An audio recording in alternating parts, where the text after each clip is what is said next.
Hi guys, today we are going to discuss the forms of poetry.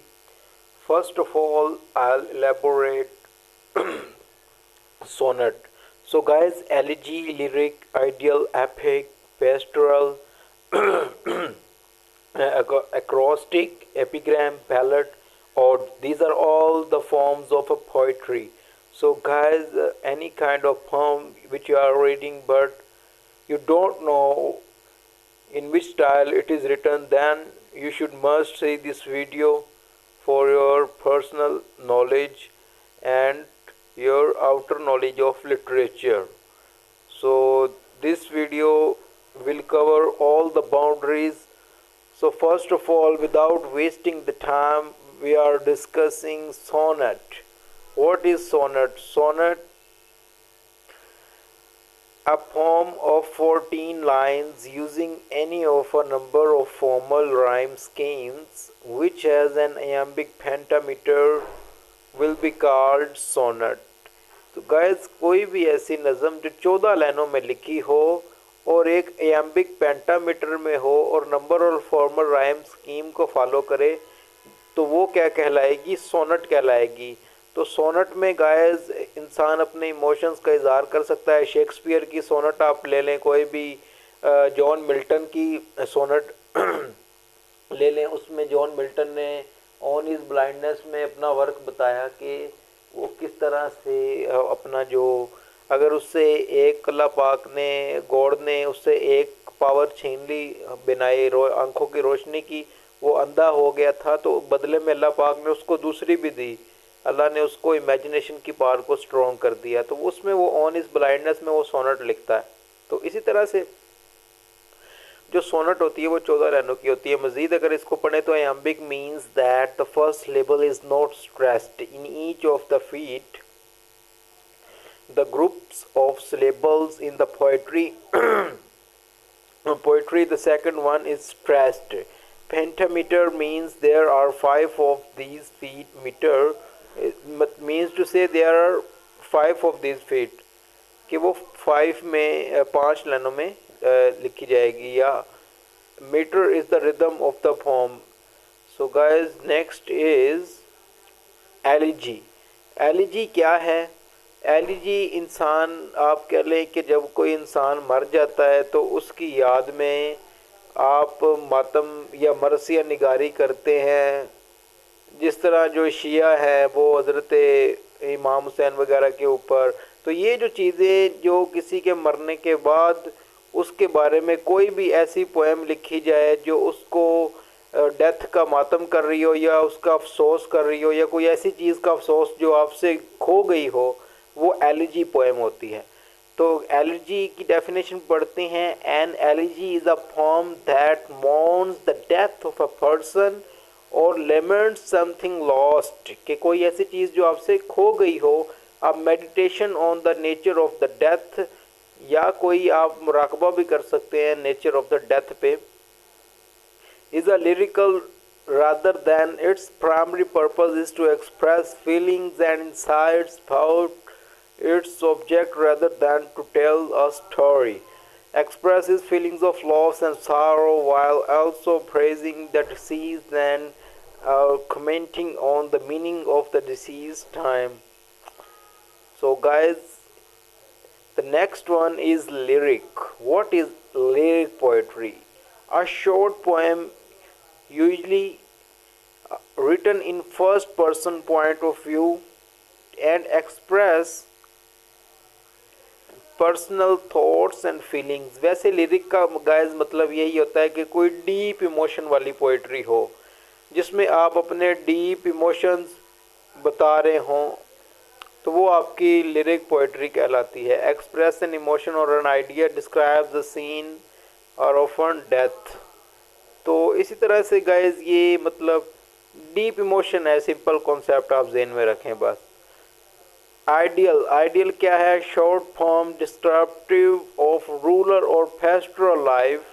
ऐसी छोटी नज़म जो किसी गांव की ज़िंदगी, कोई जो गांव की ज़िंदगी के ऊपर, जो विलेज लाइफ के ऊपर लिखी जाए, उस पोएम को आइडियल कहते हैं। जैसे मैं कहूँ कि खेत में एक गाय है, या खेत में वो फसलें हैं, ये फूल है, इस तरह की जो पोएम्स होती हैं जो नेचर की, गांव की लाइफ को शो करें, इंडस्ट्रियलाइजेशन को शो ना करें, उसे आइडियल कहते हैं। A musical composition that evokes rural life, an episode of such pastoral और romantic charm qualify the subject of a poetic ideal.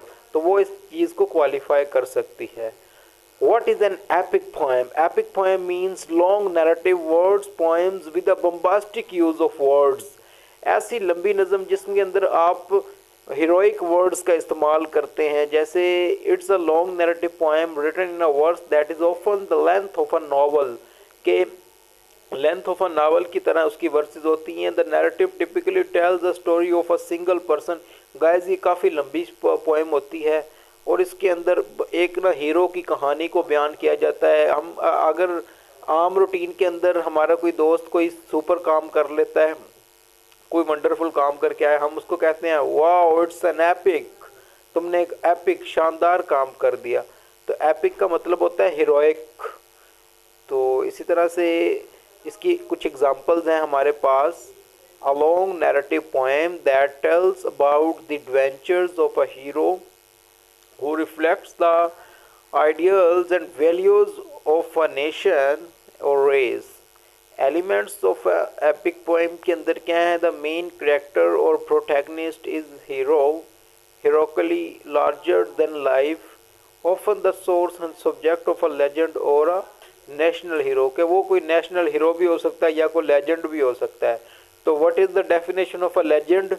Legend किसको बोला जाता है? ऐसा इंसान जिसको एक सदी पूरी 100 साल तक लोग याद रखें, उसके बारे में लिखा जाए, पढ़ा जाए, उसको लेजेंड बोलते हैं। The fate of his people depend on the hero, there is a course of an action in which the hero performs a great difficult deeds. तो ये थे कुछ गाइस। इसी तरह से ओड। ओड क्या होती है? सबसे पहले तो आपको पता होना चाहिए, an ode is a poem that written for an occasion or a particular subject। ये किसी भी चीज़ के मौके पे या किसी ख़ास चीज़ के ऊपर लिखी जा सकती है। It is an elaborately structured poem। इसका एक ख़ास स्ट्रक्चर होता है। praising और glorifying the event और individual, किसी एक बंदे को या किसी चीज़ को या किसी इवेंट को शो करती है। डिस्क्राइबिंग द नेचर, वो नेचर को भी बयान कर सकती है।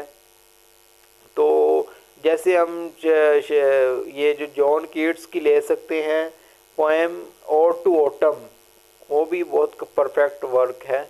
The English ode most common. So guys ये था ABABCDECBE। ये एक मतलब रिटन स्टाइल होगा जिसको वो फॉलो करेंगे।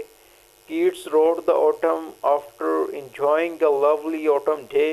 He describes his experience in a letter to his friend Reynolds। तो उसने अपने दोस्त रेनॉल्ड को ये पोएम लिखी थी असल में।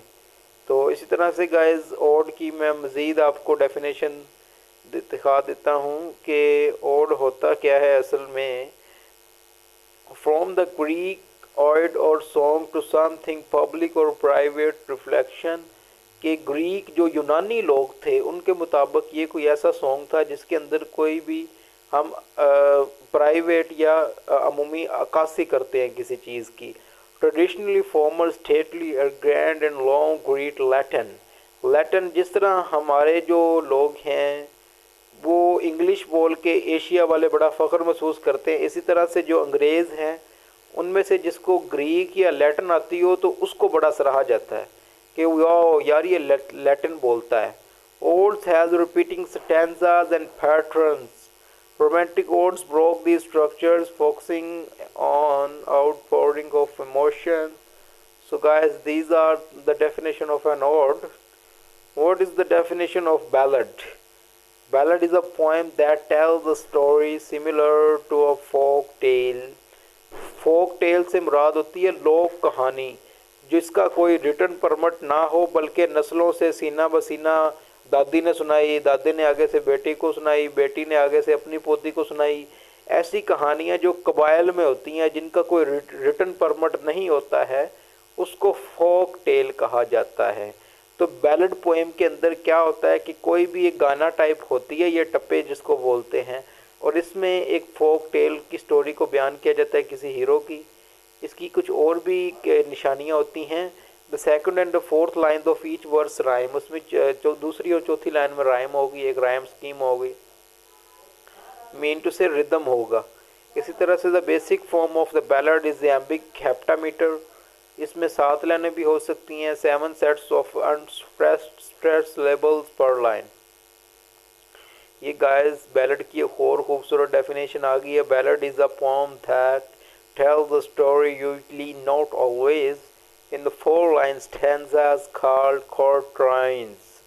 The ballad is a form of anomalously diverse, and poems in this form may have any one of hundreds of different rhyme schemes.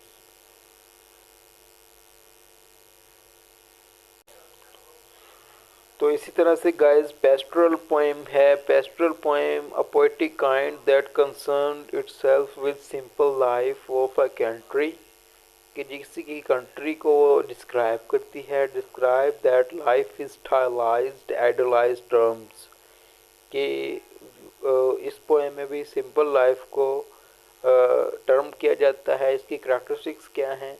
The people in the pastoral poems are usually shepherds, इसमें कोई बकरियों को लेके चरवाहा जा रहा होगा तो उस पर कोई पोएम लिख देता है बंदा, मतलब कि गांव में अब कोई तालाब भी तो हो सकता है, फिशरमैन की ज़िंदगी के ऊपर भी। और rustic who led an outdoor life, जो बाहर की ज़िंदगी गुजार रहा हो, are involve in tending to a basic human needs, simplified the society. Acrostic poem क्या होती है गाइस? ये मेरी सबसे फेवरेट पोएम है। इसके अंदर जो हर लाइन का पहला वर्ड होगा वो सारी लाइनों के पहले वर्ड मिलके एक वर्ड बनाते हैं। जिस तरह से acrostic poem is a type of poetry where the first letter syllable or a word of each line spells out a word, message or help, paints a picture with words silently, offering a glimpse into the soul depths, emotions and thoughts woven intricately, memories each line। तो guys ये हमारे इस session की last जो है क्या कहते हैं टाइप ऑफ पोएम है, जिसको एपिग्राम कहते हैं। A short poem treating concisely and pointedly of a single thought, जो बहुत छोटी पोएम होती है 4 लाइनों की, और जिसके अंदर सिर्फ और सिर्फ एक छोटी सी बात, छोटे से वर्ड्स में बहुत बड़ी बात को एक्सप्लेन किया जाता है, उसको कहते हैं एपिग्राम। इज अ कंट्रोवर्ड और surprise to the reader with a glimpse or genius turn of thought and is often satirical in character, कि जिसमें तंज वगैरह के ऊपर मतलब तंजिया बात भी कही जा सकती है। एग्जाम्पल्स ऑफ एपिग्राम की, तो इसी तरह से गाइस हम एक एग्जाम्पल लेते हैं एग्जाम्पल ऑफ एपिग्राम की। एस.टी. कोलरिज की लेते हैं। ये शेक्सपियर के टाइम्स का, विलियम वर्ड्सवर्थ के दौर का बहुत बड़ा पोएट है। Sir, I admit your general rule that every poet is a fool. मैं आपका जनरल रूल मानता हूँ कि हर जो पोएट है वो बेवकूफ़ है। बट यू योर सेल्फ में सर्व टू शो इट, लेकिन तुम्हें खुद से में सर्व शायद खिदमत करना चाहिए to show it that every fool is not a poet, कि हर कोई जो बेवकूफ़ है वो पोएट नहीं है। तो मतलब कि पोएट वही है जो अक्लमंद है। इसमें क्लोज वर्ड्स में बात कर दी एस.टी. कोलरिज ने। तो ये है एक सिंपल सी एग्जांपल ऑफ एपिग्राम की।